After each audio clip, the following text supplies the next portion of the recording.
तो आज हम एक ऐसे टॉपिक पर डिस्कस करेंगे जो सवाल सभी इन्वेस्टर्स को, सभी इंटरेस्टेड लोगों के दिमाग में आ रहा है, सभी लोग रिसर्च करते हैं, सभी लोग उसके बारे में जानना चाहते हैं कि क्या Dubai real estate market actual में क्रैश हुई है, क्या 2026 में आपको इन्वेस्ट करना चाहिए या नहीं, क्या आप प्रॉफिटेबल रहोगे, क्या आप नुकसान लोगे, क्या जिन्होंने पहले इन्वेस्ट किया था उनको नुकसान हुआ है। तो इन सारी चीजों पे हम आएंगे। पहले सबसे पहली बात यह है कि दुबई रियल एस्टेट मार्केट इतनी अट्रैक्टिव क्यों है। जी हाँ, मैं इसमें ये आपको जवाब नहीं दूंगा कि दुबई बहुत सेफेस्ट है, दुबई में टैक्सेस नहीं है। ये आपको क्या, ये सारों को पता है, ये पूरी दुनिया को पता है। तो मैं जस्ट अनदर यूट्यूब वीडियो जैसी बातें नहीं करूंगा, मैं रियलिस्टिक बात करता हूँ। पहली चीज तो ये है कि दुबई की एक stagnant growth in the economy, दूसरा है पब्लिक इंफ्रास्ट्रक्चर ग्रोथ जो दुबई में है। उस चीज को देखते हुए ही कई सारे बॉलीवुड सेलेब्स बोलो, आप बड़े से बिजनेसमैन बोलो, इंडिया के सारे जो शिफ्ट हो रहे हैं दुबई में, इसका मेजर रीजन यही है। दूसरी बात आती है, जैसे हम सबको पता है कि दुबई एक इंटरनेशनल सिटी है, तो यहाँ पे दुनिया भर से प्रोफेशनल्स, इन्वेस्टर्स, बिजनेस ओनर्स यहाँ पर आते हैं। ये एक इंपोर्ट एक्सपोर्ट का ग्लोबल हब है। यहाँ पे सारे ट्रांजेक्शन यहाँ से ही होते हैं। आपके पेरिशेबल गुड्स है, नॉन पेरिशेबल गुड्स है, anything coming from China, anything from India, जो भी पास होता है वो दुबई से पास होता है। मोस्टली ट्रांजेक्शंस दुबई से ही पास होते हैं। This is the global hub for import and export. Now third part जो कि प्रॉपर्टी से रिलेटेड काफी इंपॉर्टेंट है कि रेंटल यील्ड। जी हाँ, पास्ट में दुबई के हिस्ट्री में ऐसा इवेल्युएशन अगर आप देखोगे तो दुबई में ऐसा रेंटल मिला है, ऐसा रेंटल यील्ड मिला है जो शायद किसी और कंट्री में मिल ही नहीं सकता है, ना कभी मिला हो। लेकिन क्या सारे ही प्रॉपर्टीज को ऐसा रेंटल मिलता है? क्या सारे ही प्रॉपर्टीज को वैसा एप्रिसिएशन मिलता है? तो जवाब है नहीं। मैं ऐसे भी लोगों को जानता हूं जो दुबई की ग्रोथ के टाइम, दुबई के रियल एस्टेट के बूम के टाइम भी प्रॉपर्टी में इन्वेस्ट किए हैं, पर आज भी वो वैसा फेवरेबल रेंटल्स नहीं ले पा रहे। 5%, 6% रेंटल यील्ड ले रहे हैं, जबकि वो इन्वेस्ट करने के टाइम ये सोच रहे थे कि प्रॉपर्टी में इन्वेस्ट करने के बाद उनको मिलेगा 10% से 12% का रेंटल। पर आपको प्रॉपर्टी में इन्वेस्ट करने के टाइम काफी चीजों का पर्सपेक्टिव दिमाग में रखना रहता है। सिर्फ आप मार्केटिंग कैंपेन्स, एड कैंपेन्स के प्रेशर में आके इन्वेस्ट करोगे, किसी ने आपको कुछ कह दिया, आपने कुछ समझ लिया और आप इन्वेस्ट कर लोगे, बाद में जब आपको फेवरेबल रिटर्न्स नहीं मिलेंगे तो आप, ह्यूमन नेचर है, आप फिर बोलोगे कि दुबई की मार्केट ही स्लो है, दुबई की मार्केट ही क्रैश हो रही है। अब हम आते हैं आज के हमारे असल टॉपिक पर, जो कि ये है कि 2026 में आपको इन्वेस्ट करना चाहिए या नहीं। मैं आपको इसमें यही जवाब दे सकता हूं कि आपका गोल क्या है। अगर आपका गोल है शॉर्ट टर्म, तो मुझे नहीं लगता कि दुबई रियल एस्टेट मार्केट या कोई भी रियल एस्टेट मार्केट आपके लिए है, चाहे वो इंडिया की हो, चाहे दुबई की हो, चाहे यूएसए, चाहे दुनिया की किसी भी कंट्री की हो। अगर आप शॉर्ट टर्म के लिए दुबई के रियल एस्टेट में आते हो तो रियल एस्टेट कभी आपको वैसा प्लेजर नहीं देगा। रीजन ये है, रियल एस्टेट एक लॉन्ग टर्म गेम है। अब अगर आज भी आप लॉन्ग टर्म के लिए दुबई रियल एस्टेट में घुसते हो, काफी एरियाज हैं, काफी चीजें हैं जो आपको बहुत अच्छा रेंटल्स दे सकती है, बहुत अच्छा एप्रिसिएशन दे सकती है।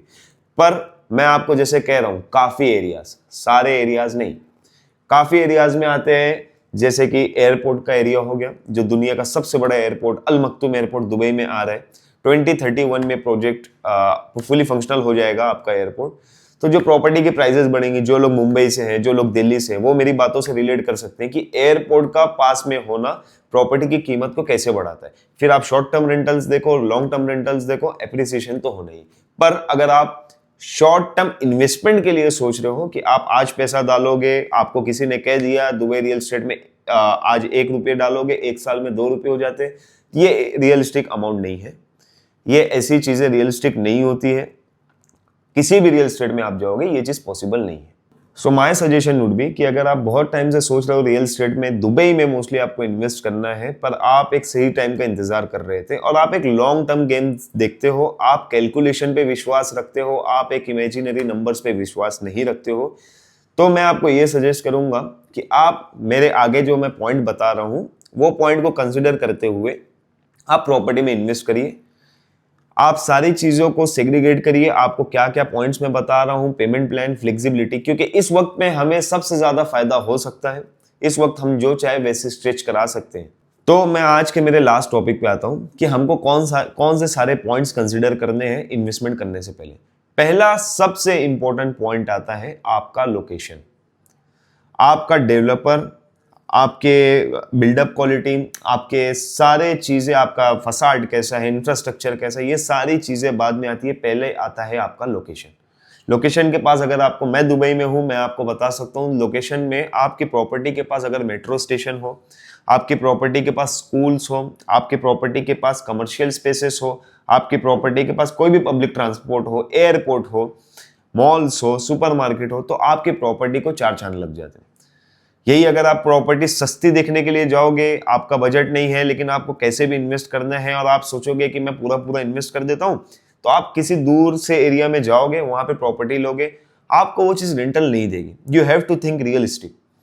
तो पहली चीज है लोकेशन, आपकी लोकेशन मैटर करती है। लोकेशन की अगर मैं बात करूं, जबल अली एरिया आपका भी बहुत अच्छा है, अरजान बहुत अच्छा एरिया है। ये मैं आपको एक मिनिमल बजट की बात कर रहा हूं। Jebel Ali, Arjan, DLRC, Dubai South, ये कुछ एरियाज हैं जो बहुत अच्छे हैं। अगर आप ओल्ड दुबई में भी रहना चाहते हो, न्यू दुबई की भी कनेक्टिविटी चाहिए आपको, तो मैं आपको बताता हूँ एक एरिया है जो काफी अच्छा और काफी कम प्लॉट्स यहाँ पे बचे हैं और ऑलरेडी सारे आपके मेट्रो स्टेशन हो गया, आपके सुपरमार्केट हो गया, फुली फंक्शनल है। एरिया का नाम है अल-जद्दाफ। अब अगर आपका बजट ज्यादा है, आपको एक ऐसी चीज में इन्वेस्ट करना है जिसको आप एक लैंडमार्क जैसे यूज कर सकते हो, जिसको एक which is always a status symbol. तो जैसे कि आपको पता है पाम जुमेरा, जहाँ पे मुकेश अंबानी, शाहरुख खान, इन जैसे सेलिब्रिटीज का घर है, वैसे ही बन रहा है पाम जबल अली, जो कि 3 गुना बड़ा है पाम जुमेरा से।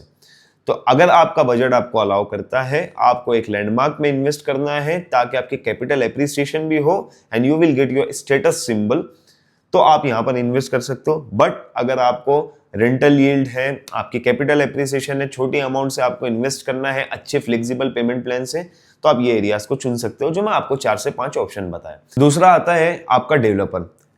दुबई रियल एस्टेट में सबसे बड़ी गलती कोई एक नया इन्वेस्टर करता है तो उसका रीजन एक ही रहता है कि मार्केटिंग। किसी चीज की बहुत ज्यादा मार्केटिंग होती है, ऐड होता है, आप इंस्टाग्राम स्क्रॉल करते हो, आप यूट्यूब स्क्रॉल करते हो, आप फेसबुक स्क्रॉल करते हो, हर जगह आपको एक ही प्रॉपर्टी दिख रही है, कई सारे एजेंट्स, कई सारी एजेंसीज, कई सारे लोग वहां पर आपको सिर्फ वही प्रॉपर्टी बता रहे हैं। आपके फ्रेंड्स होंगे, आपके ग्रुप होगा, उसमें भी वही डिस्कशन होगा। तो इसमें होता है कि लोग ब्लाइंड ट्रस्ट करके प्रेशर में आके बाय कर लेते हैं, लेकिन कभी फैक्ट्स नहीं समझते। ठीक है, प्रॉपर्टी अच्छी भी साबित होती है लेकिन बाज वक्त प्रॉपर्टी गलत भी साबित होती है अगर आप आपके फैक्ट्स क्लियर नहीं करोगे। तो आपका डेवलपर बहुत जरूरी है। आपके डेवलपर का आप ट्रैक रिकॉर्ड देखिए, आपका डेवलपर कितनी, उसकी हैंडओवर डेट क्या है, वो हैंडओवर कितने की है, उसका ट्रैक रिकॉर्ड देखिए। डिलीवरी में कोई डिले तो नहीं है। प्रॉपर्टी हैंडओवर करता है तो उसके बाद प्रॉपर्टी में क्या कुछ खराबी रहती है, कोई चीज चेंजेस रहते हैं, स्नैगिंग पीरियड जो रहता है हैंडओवर के टाइम, तो डेवलपर उसको कितना एक्टिवली संभालता है, एक ये चीज बहुत मैटर करती है। दूसरी ये चीज है कि एक रहती है प्रॉपर्टी प्राइस। आपको पहले पूरी प्रॉपर्टी की प्राइस आपको पता रहना बहुत जरूरी है। प्रॉपर्टी की प्राइस में इंक्लूड होता है आपका 4% DLD, registration fees, admin fees, ये सारी चीजें आपको पता रहना जरूरी। दूसरी चीज ये आती है कि रेंटल, अगर मैं आपको बोलूं कि आपकी 1 करोड़ की प्रॉपर्टी है, आपको इस पे 8% का रेंटल आ जाएगा, मतलब 8 लाख का रेंटल। आपका ये माइंड है कि 8 लाख का रेंटल आएगा, वो पूरा 8 लाख रुपए आपके रहेंगे, ये बिल्कुल गलत सोच है। इसमें आपका सर्विस चार्जेस रहते हैं, मेंटेनेंस चार्जेस रहते हैं जो आपके कट होते हैं इसमें से। दूसरी चीज ये आती है, जो एजेंट आपको ये रेंट पे डाल के देता है प्रॉपर्टी, वो एजेंट को प्रॉपर्टी का कुछ कमीशन देना रहता है, रेंट पे से कुछ कमीशन देना रहता है, विच इज फेयर, जो आपको पे करना ही रहेगा। आप इंडिया में रहो, आप किसी भी कंट्री में रहो, तो आपको ये सारी चीजें उसमें से कट करनी है, उसके बाद आपको आपका नेट प्रॉफिट आएगा। तो 8% आपका 6.5% बन जाता है। यहां पर सुनने में वो छोटा लगता है लेकिन जब परसेंटेज 6.5 होता है तो हमको समझ आता है कि डिफरेंस काफी ज्यादा है। तो मेरा सजेशन यही रहेगा कि अगर आप सोच रहे हो काफी टाइम से प्रॉपर्टी में, दुबई रियल एस्टेट में इन्वेस्ट करना, so this is the time. Long term के लिए यू शुड बी कॉन्फिडेंट। आप यहाँ की इंफ्रास्ट्रक्चर, जिस वजह से लोग को कॉन्फिडेंस है, जिस वजह से इतने बड़ी बिजनेसमैन, सेलिब्रिटीज को कॉन्फिडेंस है, आप वो मीनिंग समझिए। अनसर्टेनिटी किस कंट्री में नहीं होती है, कभी होती है बाद में सही भी हो जाती है। तो नाउ इज द अपॉर्चुनिटी। अगर आप कुछ भी इन्वेस्ट करना चाह रहे हो, आपको अच्छे लोकेशन, अच्छे डेवलपर, कैलकुलेशंस आपका बैठना चाहिए, उसके बाद आप इन्वेस्ट कर सकते हो विथ कॉन्फिडेंस, और वो चीज आपको आगे बिल्कुल इन डेट कमा कर देगी। तो अगर आपको इसमें वन ऑन वन कंसल्टेंसी चाहिए, आपको एरियाज के रिगार्डिंग कोई दिक्कत है, आपको डेवलपर्स नहीं समझ में आ रहे हैं, आपको पेमेंट प्लान समझना है, यहाँ पर पेमेंट प्लान्स मैं आपको बताऊं तो 7 साल 8 साल के भी पेमेंट प्लान रहते। प्रॉपर्टी हैंडओवर हो जाती है उसके 5 साल बाद तक के पोस्ट हैंडओवर पेमेंट प्लान रहते। हमारे माइंड में तो एक ही चीज है कि पोस्ट हैंडओवर पेमेंट प्लान 1% ही मिलता है 2 साल के लिए, 2.5 साल के लिए। नहीं, गलत है। जो दूसरे प्रॉपर्टीज में बता रहा हूं वो अंडररेटेड है, वो लोग को पता नहीं, उसकी इतनी मार्केटिंग नहीं, तो लोग को पता ही नहीं उस चीज के बारे में। लेकिन जो अच्छे इन्वेस्टर रहते, बड़े इन्वेस्टर रहते, समझदार इन्वेस्टर रहते, वो ऐसी ही प्रॉपर्टीज में जाते जिसमें उनको लोन भी ना लेना पड़े, मॉर्गेज भी ना करना पड़े, और 40-50% बस भरना है प्रॉपर्टी का हैंडओवर तक। उसके बाद पूरा 5 साल का पोस्ट हैंडओवर उनके रेंटल्स उनकी प्रॉपर्टी को कवर करते। बट या लोकेशन एंड डेवलपर मैटर्स। तो इसके लिए और जानकारी, कोई भी कंसल्टेंसी हो, इसके लिए आप मुझसे कांटेक्ट कर सकते हो। मेरा नंबर नीचे दिया गया है, आप मुझे डायरेक्ट व्हाट्सएप पे भी कर सकते हो मैसेज, या फिर आप डीएम कर सकते हो।